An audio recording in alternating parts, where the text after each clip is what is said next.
Un cordial saludo para todos y todas. Soy Robert Marcial González, presidente del Instituto Paraguayo de Derecho Constitucional, y por este medio, en primer término, quiero dar las gracias a la Escuela de Derecho EGACAL, en la persona de su directora, la profesora Anita Calderón, por la posibilidad de compartir con todos los egacalinos algunas reflexiones en torno a una temática compleja, transversal a la protección de los derechos humanos, que tiene relación con la protección constitucional de los derechos económicos, sociales y culturales. Se trata de unas clases que tuve la oportunidad de desarrollar en el marco de la especialización en justicia constitucional y derechos humanos que la Universidad de Bolonia dicta y promueve en muchos países de América Latina. Espero que sea de vuestro agrado, de vuestro interés, y naturalmente quedo a disposición de todos y todas para cualquier tipo de comentarios, sugerencias, cuestionamientos. Así enriquecemos el debate a través del intercambio reflexivo. Un saludo cordial y quedo a entera disposición de todos. Un cordial saludo a todos. Les saluda Robert Marcial González desde la República del Paraguay. Bueno, y quiero arrancar agradeciendo la invitación cursada por la Universidad de Bolonia a través de los profesores Luca Mezzetti y Jorge Alejandro Amaya para colaborar una vez más con este extraordinario espacio de formación dentro del cual se apunta a debatir con intensidad y sobre todo a profundizar los temas conflictivos del derecho constitucional y del derecho procesal constitucional. En ese contexto reconforta y mucho poder aportar un granito de arena en el marco de las diversas especializaciones en justicia constitucional y derechos humanos que ya desde hace un tiempo importante se vienen dictando en diversos países y diversas ciudades o provincias de América Latina. Realmente es un enorme privilegio poder compartir un módulo con ustedes, dentro del cual vamos a debatir la problemática constitucional de los derechos económicos, sociales y culturales. Un tema polémico, un tema álgido, un tema de enorme contenido ideológico y político, así es que el debate está garantizado. Definición de los derechos económicos, sociales y culturales. En rigor voy a compartir con ustedes una conceptualización de lo que son los derechos humanos fundamentales.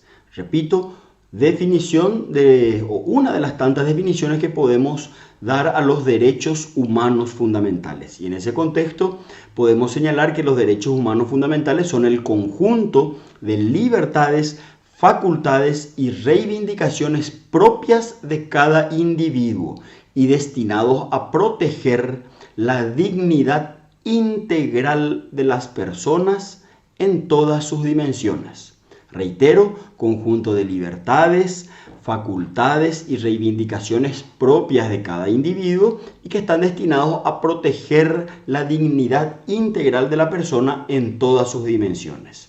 ¿Cuáles son las características de los derechos humanos fundamentales? Las características serían que son universales, indivisibles, inalienables, irrevocables, intransferibles e irrenunciables. Entonces, universales, indivisibles, inalienables, irrevocables, intransferibles y también irrenunciables.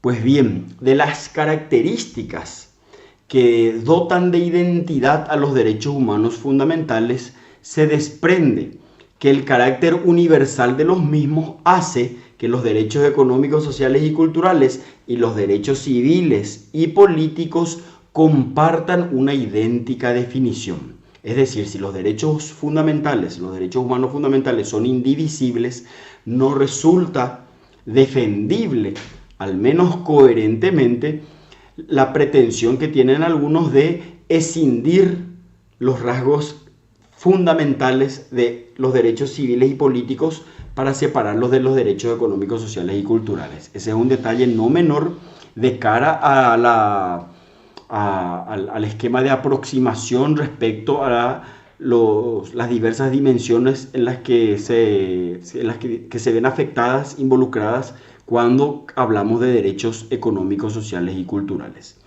Entonces, dada la definición, establecidas las características, es muy importante que trabajemos el contenido tanto de los derechos civiles y políticos para poder diferenciar del contenido de derechos propios de naturaleza o de carácter social.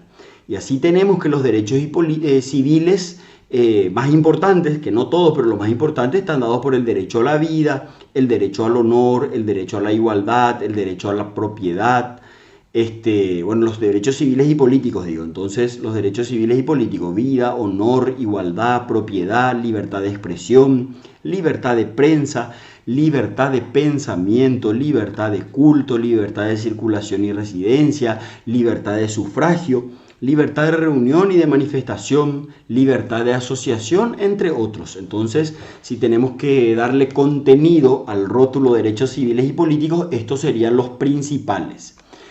Y en cuanto a los derechos económicos, sociales y culturales, encontramos en el extenso catálogo de derechos que se encuentran enmarcados en esta categorización al derecho a la alimentación, al derecho a la vivienda, al derecho a la salud, al derecho al trabajo y también el derecho a la libre elección del empleo, a la libertad sindical, al derecho a la huelga, derecho a la seguridad social, la protección de la familia, la protección de los menores, el derecho a la educación, el derecho a un nivel de vida adecuado, el derecho a participar en la vida cultural de la sociedad. Bueno, estos son algunos de los muchos derechos que se enmarcan de manera decidida en el contenido de los derechos económicos, sociales y culturales. Entonces, hecha la distinción del concepto, de las características principales y del contenido, ahora avanzando en ese esquema, en esa hoja de ruta que habíamos trabajado en la clase pasada, me parece importante analizar directamente lo que tienen que ver con las dimensiones, lo que dimos a llamar las dimensiones, cómo y por qué debemos defender los derechos sociales. Como les decía, hay una suerte de tendencia que reduce el esquema de defensa o de protección de los derechos sociales, circunscribiéndolo exclusivamente a la defensa judicial. Pero esta visión sesgada limita mucho la aproximación y por ende impide hacer un abordaje integral que a su vez repercute en las herramientas que nos ayudan a tratar de ganar eficacia.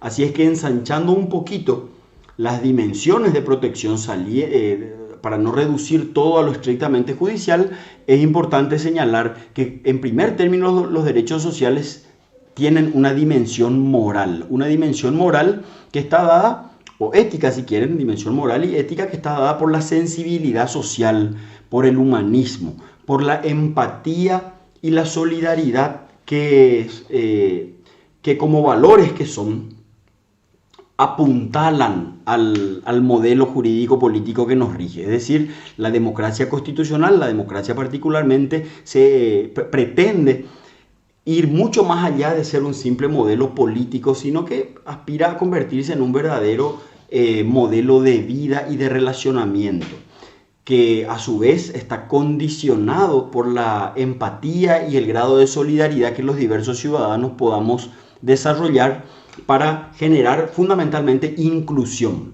Bueno, desde la dimensión moral es que se trabaja con mucha intensidad todo lo que tiene que ver con generar mecanismos de sensibilidad social para que a partir de allí se pueda verdaderamente propiciar inclusión genuina de los ciudadanos.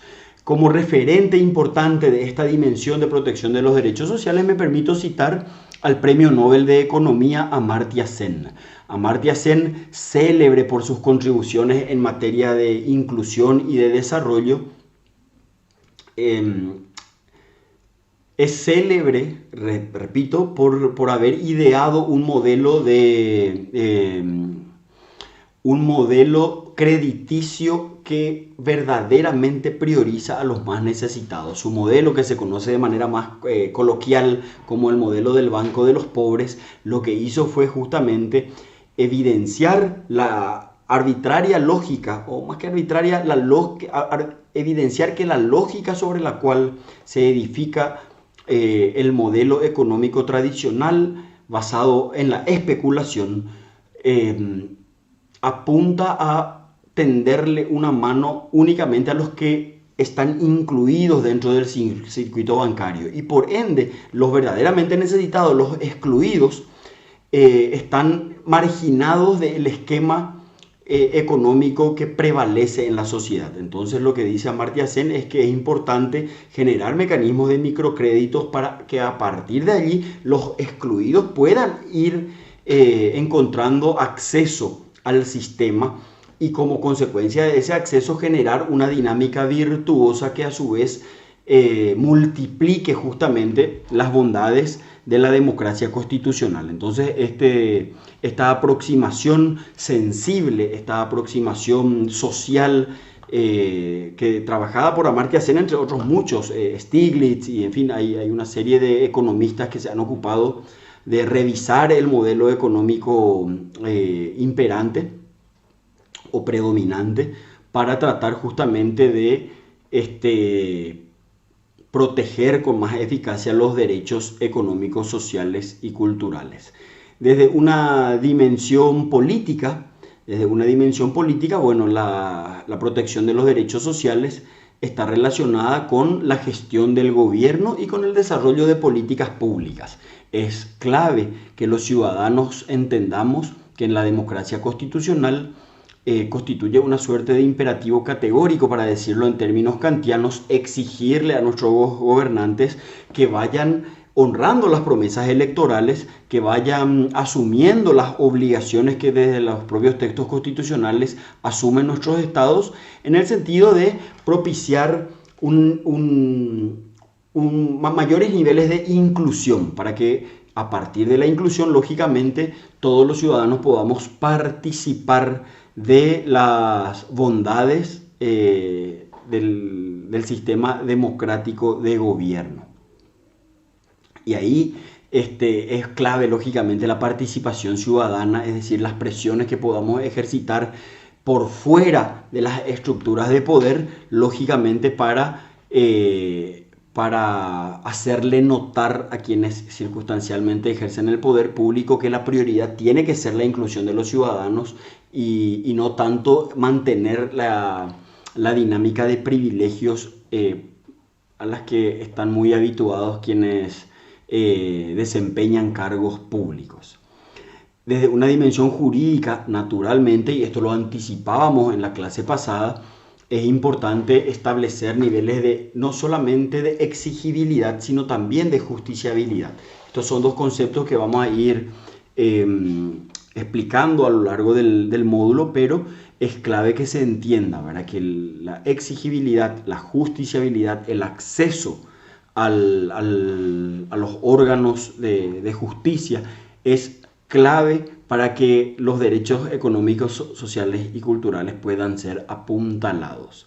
Entonces, desde esta perspectiva se piensa, siguiendo a un filósofo muy lúcido, Isaías Berlín, que decía, bueno, ¿de qué me sirve el derecho a la libertad si no tengo que comer? ¿De qué me sirve el derecho a voto si no tengo un nivel de educación que me permita participar genuinamente de la vida democrática?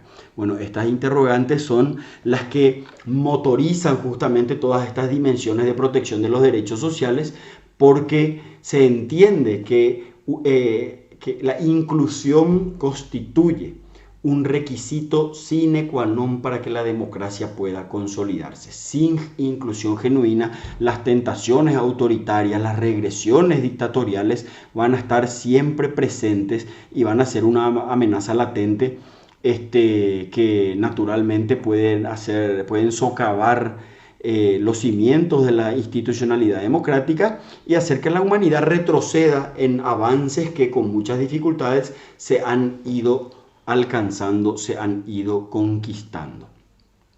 Bueno, entonces vimos el concepto, vimos las características, el contenido de los derechos sociales, las dimensiones de cómo defender, cómo y por qué defender los derechos sociales de una perspectiva amplia.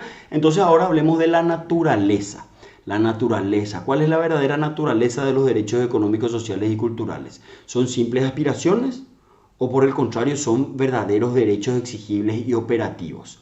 Bueno, sobre este tema, el constitucionalismo ha asumido distintas posturas, diversas posiciones a lo largo de la historia. De manera más esquemática que exacta se puede decir en ese sentido que el constitucionalismo liberal clásico ha establecido que a la pregunta de cuál es la naturaleza de los derechos sociales y a cuál es el rol del Estado, ha establecido que no estamos en presencia, que no se está en presencia de verdaderos derechos, sino que simples aspiraciones e ideales, que por ende no tienen un reconocimiento expreso y como consecuencia de ello hacen que el Estado se legitime a partir de sus abstenciones. El Estado debe abstenerse de intervenir en la libertad de los particulares o de violar o interferir en el disfrute de los derechos. Entonces era la abstención para el constitucionalismo clásico, 200 años atrás, la abstención era la que confería legitimidad al Estado. Con el avance del tiempo, consolidados los llamados derechos de primera generación, bueno, aparece el constitucionalismo social al que también ya nos hemos referido en las clases anteriores. 1917 México, 1919 Alemania, los derechos sociales cobran más protagonismo, hay que citar a la creación de la Organización Internacional del Trabajo, 1919 también, bueno, los derechos sociales cobran mucho protagonismo, ya ganan carta de ciudadanía constitucional, por decirlo en términos gráficos, y a partir de ahí se revisó el paradigma vinculado al rol del Estado y se estableció que ya el Estado no se legitimaba solo a partir de la abstención, sino a través de la prestación. Es la prestación la que confiere la legitimidad al Estado. Se ve a los derechos sociales en ese contexto como programáticos, no simples aspiraciones, sino que derechos programáticos, con el déficit de que no se dice cómo ni cuándo desarrollarlos, pero ya tienen, repito, consagración constitucional, pero consagración constitucional sujeta a desarrollo por parte del poder político, y el Estado debería organizar la prestación de determinados servicios esenciales. Así es que cambia la aproximación respecto al rol del Estado y ya no alcanzaba con legitimar esto a través de la abstención, sino que a partir ya de la prestación como factor legitimante del Estado. Y finalmente, con el avance del tiempo, particularmente a partir del año 1948, finalización de la Segunda Guerra Mundial, creación de las Naciones Unidas, bueno, empieza a cobrar mucho protagonismo el derecho internacional de los derechos humanos. Y como consecuencia de ello, ni la abstención ni la prestación alcanzaban, sino que la eficacia en la protección de los derechos es lo que confiere la legitimidad al Estado. Y desde esta mirada, los derechos sociales ya no son solamente ideales o aspiraciones, como lo entendía el constitucionalismo clásico, ya no son solamente derechos programáticos, como entendía el constitucionalismo social, sino que se erigen en verdaderos derechos operativos y exigibles. Y desde esta mirada se le otorga a los poderes judiciales un protagonismo pleno, porque a tal punto que se permite que los poderes judiciales emitan mandatos para suplir, no solamente para ordenarle al Estado el desarrollo de políticas públicas, sino para suplir sus omisiones. Y esto, que suena muy bien, naturalmente genera muchos contratiempos en el juego de poder. Recuerden lo que hablábamos en la clase anterior de las muchas, o tal vez en la primera clase digo, de las muchas puertas de entrada al universo jurídico. Bueno, quienes como yo ponemos mucho énfasis en el derecho como expresión de poder, advertimos que este protagonismo intenso que en la actualidad neoconstitucionalismo mediante o derecho supranacional de por medio se le pretende otorgar a los poderes judiciales o a los jueces, desemboca necesariamente en una puja de poder que repercute en la vida de los ciudadanos, repercute en la organización del Estado, repercute en la gobernabilidad, etcétera, etcétera. A veces para bien, a veces para mal, pero la repercusión es innegable, así es que es clave que tratemos de hilar fino para no quedarnos solamente con discursos bien intencionados que terminan teniendo un efecto contrario, porque hoy asistimos a un fenómeno que tiene que ver con el incumplimiento y la impunidad absoluta por falta de eficacia de las sentencias dictadas particularmente por los tribunales supranacionales. Entonces vimos concepto, contenido, características, dimensiones de protección, naturaleza de los derechos sociales, y ahora hablemos del origen. ¿Cuál es el origen de los derechos sociales? Bueno, esto ya fue anticipado, pero básicamente a finales del siglo XIX empiezan a consolidarse los llamados derechos de primera generación, y estas libertades de asociación, de reunión, de manifestación fueron el germen para que, una vez afianzados los derechos civiles y políticos, las personas buscaran la protección de otras áreas de la dignidad. Y así fue que empiezan a organizarse en defensa de intereses comunes, de intereses colectivos, de intereses que van más allá de lo meramente individual. Y ese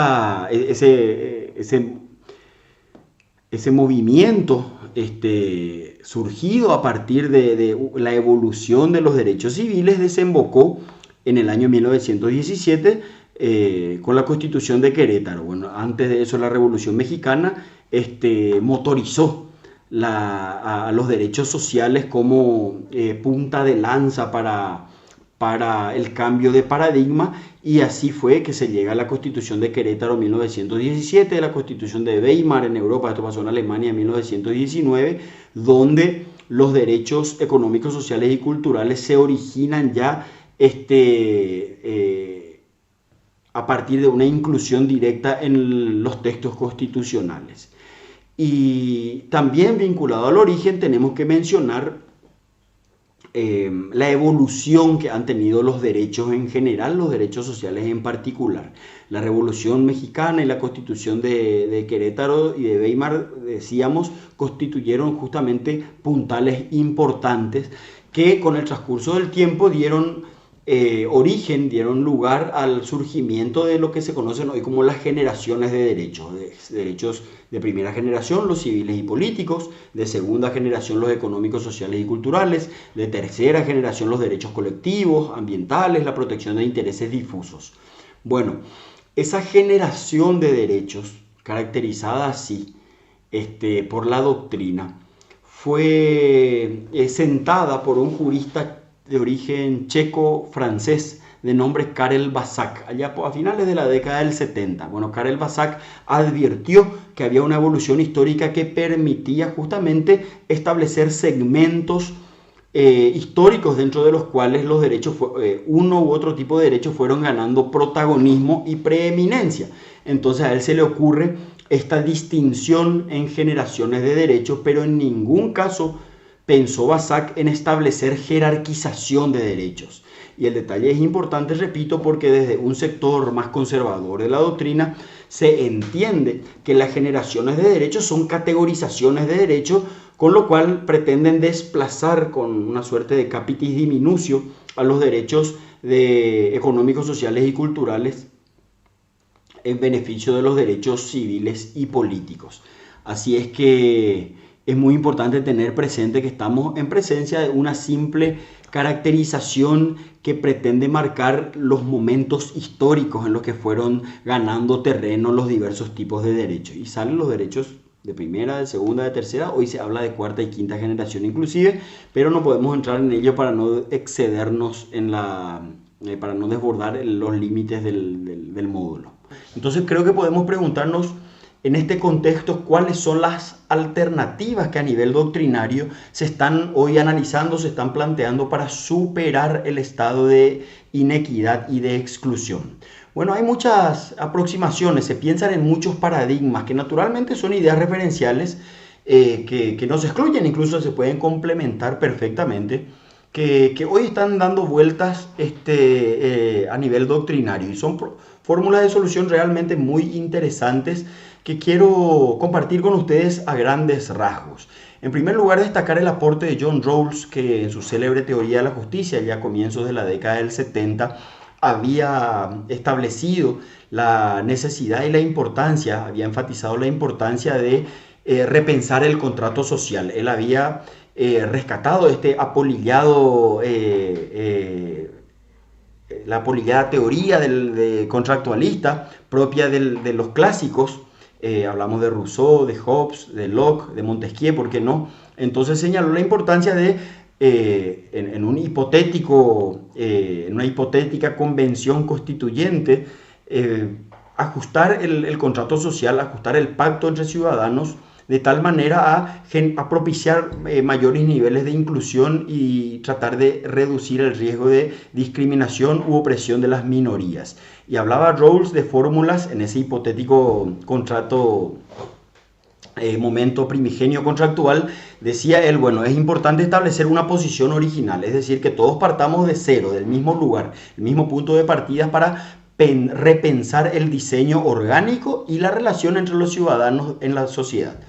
Y hablaba que esa posición original iba a estar mejor orientada si todos actuáramos bajo una suerte de velo de ignorancia, decía él.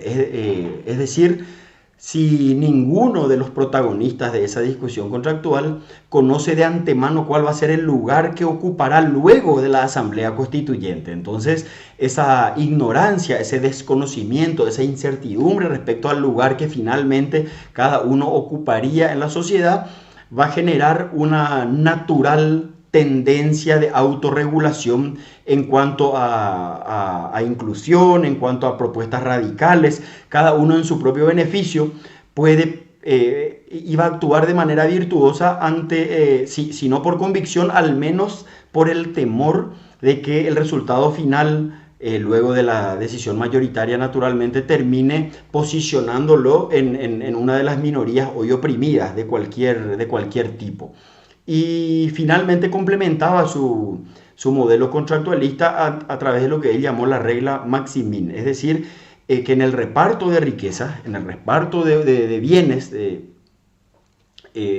se consideren parámetros un poquito más equilibrados. Entonces, en vez de, si tenemos que repartir 10, decía él, en vez de repartir 9-1 u 8-2, bueno, tratar justamente por el darle mayor entidad y contenido social al contrato, al pacto entre ciudadanos, bueno, establecer repartos más equitativos, 7-3, 6-4, dada la imposibilidad de lograr una igualdad plena. Así es que dio un aporte interesantísimo para la promoción de los derechos sociales, esas ideas naturalmente.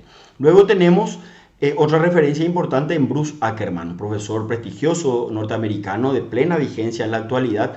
Bueno, él, entre otros muchos libros, tiene un material que se titula La nueva división de poderes. En la nueva división de poderes lo que dice Ackerman básicamente es que el diseño de check and balances que funcionó tan bien en Estados Unidos no tuvo la misma suerte en los países a los que Estados Unidos exportó ese modelo jurídico político. Entonces, en la nueva división de poderes lo que Ackerman plantea es que los países latinoamericanos, por ejemplo, revisen la estructura orgánica de sus países para establecer instituciones funcionales a los verdaderos enemigos con los que hoy tenemos que lidiar. Y particularmente él enfatiza el crimen organizado y la corrupción. Así es que propone unos nuevos diseños de poderes, propuesta sumamente audaz, sin lugar a dudas, pero interesante para de a poquito ir masticando, ir estableciendo revisiones.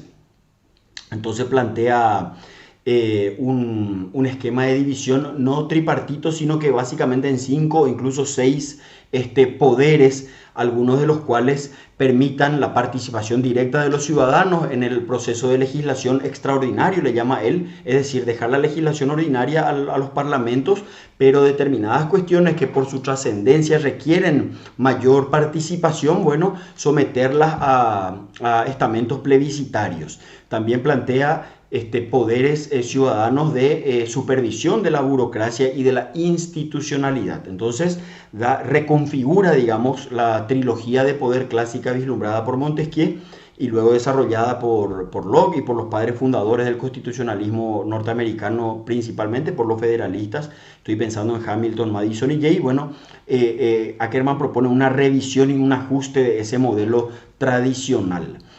Y también, para finalizar, las alternativas doctrinarias que se plantean a la hora de tratar de reconfigurar el esquema de poder, tenemos desde el plano político a Habermas, Jürgen Habermas, el alemán, que insiste muchísimo en la democracia, en la democracia deliberativa, en la importancia de que las instituciones deliberen mucho más, y su correlato a nivel judicial lo encontramos en Carlos Santiago Nino y sus discípulos, entre los que destaco principalmente al profesor Roberto Gargarella, que han enfatizado mucho la importancia de darle desarrollo al constitucionalismo dialógico. Es decir, tanto en la democracia deliberativa como en el modelo de constitucionalismo dialógico se proponen generar estamentos que permitan que las instituciones conversen entre ellas y que los ciudadanos a su vez participen de manera más activa, dando su opinión a la hora de perfilar las decisiones públicas.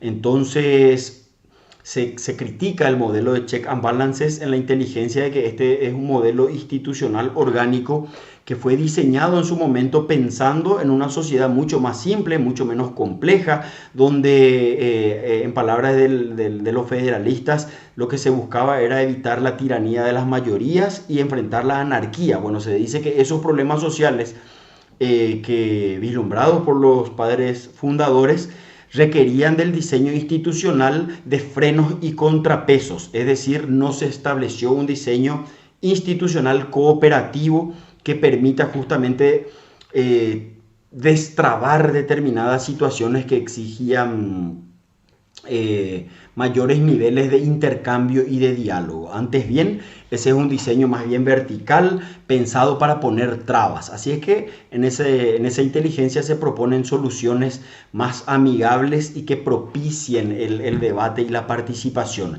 El caso Grootboom, ya citado, ha sido justamente un ejemplo interesante de ejercicio dialógico. En Argentina tenemos un caso interesante también, que es el caso Mendoza, más conocido como Riachuelo, donde por las implicaciones sociales, culturales y ambientales del tema tratado, se propiciaron muchas audiencias públicas, escuchar a todos los actores interesados, analizar presupuestos. O sea, en la práctica ya existen ejercicios tendientes a darle forma y desarrollo al constitucionalismo dialógico. Así es que estas son algunas de las muchas alternativas que se plantean a nivel doctrinario para tratar de generar mayor desarrollo y mayor protección de los derechos sociales, básicamente, de los derechos económicos, sociales y culturales. Gargarella en ese sentido llama la atención respecto a que nuestras constituciones han tenido en sus partes dogmáticas, en el catálogo de derechos, en los últimos 200 años, un tremendo desarrollo. Derechos que podemos enumerar desde los civiles y políticos hasta los ambientales, de ultimísima generación en el siglo XXI,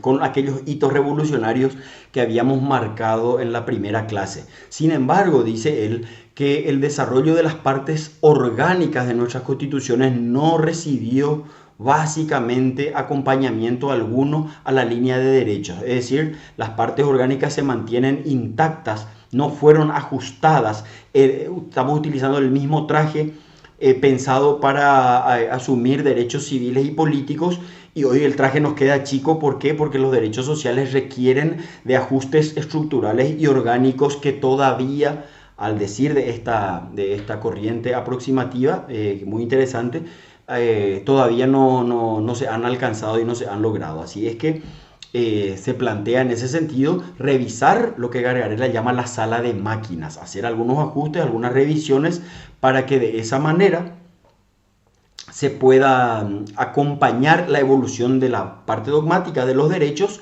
con estructuras orgánicas acordes, coherentes con las aspiraciones que se establecen en el catálogo de derechos.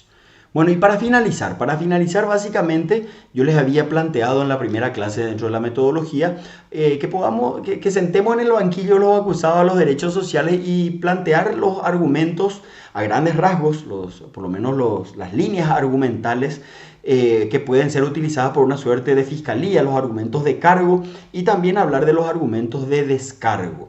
Los argumentos utilizados por quienes cuestionan, impugnan, minimizan la importancia de los derechos sociales, se pueden medir en muchos frentes. Algunos de ellos serían los argumentos ideológicos, pensadores de la talla de Hayek, de Robert Nozick y otros, entienden que el rol del Estado no pasa tanto por la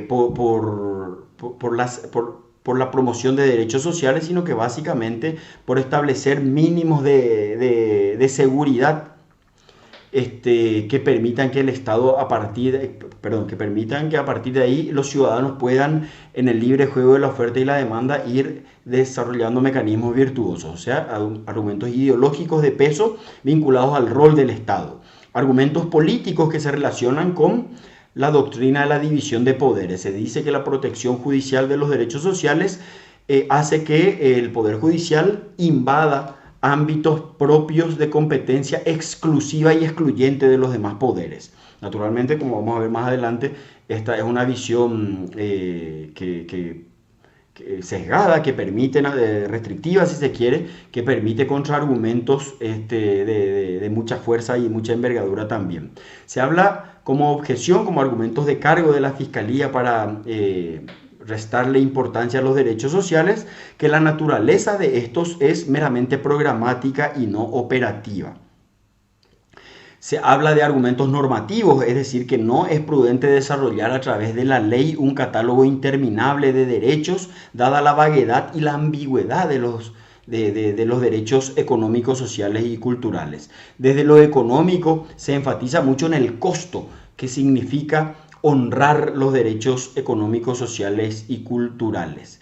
Se habla de argumentos presupuestarios porque se dice que el control judicial afectaría de manera ilegítima la construcción presupuestaria que normalmente se realiza de manera anual o de acuerdo a cada modelo elegido por los países, se realiza en su seno natural, que es el poder político, primero el ejecutivo y luego los poderes judiciales. Otra objeción importante tiene que ver con el acceso al sistema de justicia. Se dice desde que los derechos sociales están pensados para que puedan acceder a la justiciabilidad solamente los ciudadanos de clase media y no los verdaderamente excluidos y marginados, que justamente no tienen medios ni siquiera para acudir al sistema de justicia. Se habla de la estructura del proceso. A mí me parece que esta es una objeción muy interesante porque se dice que el proceso judicial, tal cual como fue concebido, como está concebido en nuestras constituciones, no es idóneo ni apto para una discusión tan compleja. Se habla de la legitimación democrática como objeción importante también. Se señala que los jueces carecen de legitimidad de origen y incluso de perfil, porque su perfil no están capacitados, ni instruidos, ni formados en teoría del Estado. Y se habla finalmente de una objeción de gobernabilidad. El ideal democrático y republicano dista mucho de prohijar el gobierno de los jueces. Así es que con estos argumentos se cuestionan a los derechos económicos, sociales y culturales. Frente a ellos, los argumentos de la defensa. Se habla que como argumentos defensivos que el derecho a voto y el derecho a la participación también exige un despliegue económico importante, la compra de urnas, de insumos para las elecciones, la estructura judicial o estructural, valga el juego de palabras, de los tribunales electorales o de los tribunales superiores de justicia electoral, etcétera, también demandan costos e inversión importante. Es decir, no solo los derechos sociales son caros. Por otro lado, los derechos sociales también exigen abstenciones de parte del Estado, abstenciones que tienen que ver como, por ejemplo, con permitir el ejercicio del derecho a huelga, la negociación colectiva, o cuando el Estado no puede establecer políticas regresivas. Se habla también aquí de que el Estado asume diversos tipos de obligaciones para poder legitimarse. La obligación de respetar, es decir, no intervenir; la obligación de proteger, es decir, evitar la intervención de terceros; y obligación de asegurar el acceso a los titulares de los derechos, es decir, obligación de promover desarrollo de condiciones dignas. Se habla también que la distinción clásica de obligaciones negativas y positivas del Estado no es tan tajante. Se señala que la construcción de las fronteras entre lo jurídico y lo político varía de un sistema a otro. El Poder Judicial, se dice desde aquí, ha ganado mucho protagonismo en la tarea de suplir o revisar los actos o las omisiones del Estado. Se dice que la tarea del Poder Judicial no niega, sino que refuerza la legitimidad democrática. Se habla que el fundamento de la protección de los derechos sociales mediante el control de constitucionalidad es idéntico al fundamento del control de constitucionalidad que se exigen para la protección de los derechos civiles y políticos. Se habla de la importancia de proteger a los grupos minoritarios y vulnerables, y quién mejor que el Poder Judicial para emprender esta protección. Bueno, se habla de la naturaleza de los derechos humanos, de los derechos fundamentales como universales e indivisibles. Así es que estas son, para la reflexión, algunos argumentos de cargo y de descargo propios de los derechos económicos, sociales y culturales. Y cierro con esto. Si tenemos que hablar de una síntesis actual del control judicial de los derechos económicos, sociales y culturales, podemos plantearnos tres interrogantes: ¿de dónde venimos?, dónde nos encontramos y hacia dónde nos dirigimos en materia de control judicial de los derechos sociales. ¿De dónde venimos? Constitucionalismo clásico, una abstención radical en materia de control de constitucionalidad de los derechos sociales, sea por falta de previsión normativa, sea por razones ideológicas. ¿Dónde nos encontramos? Los últimos 100 años ha habido un paulatino reconocimiento respecto a la importancia de desarrollar los derechos sociales por vía judicial para fortalecer la democracia. Todavía mucho desorden, mucha confusión, mucha polémica y una estructura orgánica judicial ineficiente o insuficiente, mejor dicho, todavía. Así es que ahí nos encontramos. ¿Y hacia dónde nos dirigimos? Sin ánimo de hacer futurología, pareciera que la tendencia apunta a intensificar los debates que abogan por la importancia de la justiciabilidad plena de los derechos sociales, pero en medio de ello una resistencia importante de parte de aquellos que insisten, por diversas razones, que los derechos sociales no necesariamente son justiciables. Así es que, a título de conclusión, la justiciabilidad no debe confundirse con exigibilidad. Pensemos en los países escandinavos, sin ir más lejos, donde no tienen directamente control de constitucionalidad judicial y sin embargo sus niveles de desarrollo de derechos sociales es mucho más importante y mucho más efectivo que en países que sí tienen el control de constitucionalidad. La democracia exige a su vez militancia cívica, militancia ciudadana, y bueno, los atajos nunca son convenientes, ¿verdad? Así es que más bien, como conclusión, se puede poner el énfasis en la importancia de que la sociedad civil se organice y sepa militar en términos de reclamo a los poderes políticos para el desarrollo de políticas de inclusión y de fortalecimiento de los derechos sociales. Como conclusión, también aquellos que abogan por la justiciabilidad no han aportado soluciones genuinas, a pesar de lo que se sugiere de los títulos pomposos de muchos libros. Estoy pensando en Curtis, Abramovich, Ferrer-MacGregor, Carbonell, etc. O sea, hay que seguir insistiendo para darle contenido a esos ideales y a esas aspiraciones. La justiciabilidad desalienta uno de los puntales de la democracia, como decíamos antes, que es la militancia cívica. La justiciabilidad pierde de vista que al sistema solo acceden aquellos que tienen medios y que tienen recursos. Sugerir que los derechos sociales no son justiciables no implica necesariamente negarlos, sino que simplemente poner el énfasis en otros ámbitos de competencia. Existen hoy en día corrientes democratizadoras como el constitucionalismo popular, o quienes propician que todos los ciudadanos deberían participar del control de constitucionalidad para no dejar esa tarea únicamente en manos de los llamados guardianes platónicos, para decirlo en términos de Karl Popper, en esa monumental obra que es La sociedad abierta y sus enemigos. Y finalmente, bueno, enfatizar la importancia de judicializar menos y participar más. Tener presente que la judicialización de la política es en alguna medida el fracaso de la democracia. Así es que concluyo, me quedo por aquí. Espero que las reflexiones hayan sido de provecho y de utilidad. Como señalé en las clases anteriores, a disposición para evacuar dudas y consultas que puedan ir surgiendo. Es clave, siguiendo a Baruch Spinoza, que advirtamos que el abordaje de estos temas complejos, verdaderamente complejos y trascendentes para el fortalecimiento de los sistemas democráticos, no exige tanto detestar o aplaudir, reír o llorar, sino que entre todos tratemos de entender. Esa exhortación del filósofo Baruch Spinoza me parece sumamente oportuna para despedirme, porque estos espacios generados gracias al enorme esfuerzo y al compromiso de juristas de la talla de Luca Mezzetti o Jorge Alejandro Amaya e instituciones como la Universidad de Bolonia apuntan justamente a que estos temas complejos sean abordados con mucha profundidad para que tratemos de entender y así perfilar nuestras instituciones con estándares mucho más acordes con lo que la democracia constitucional aspira.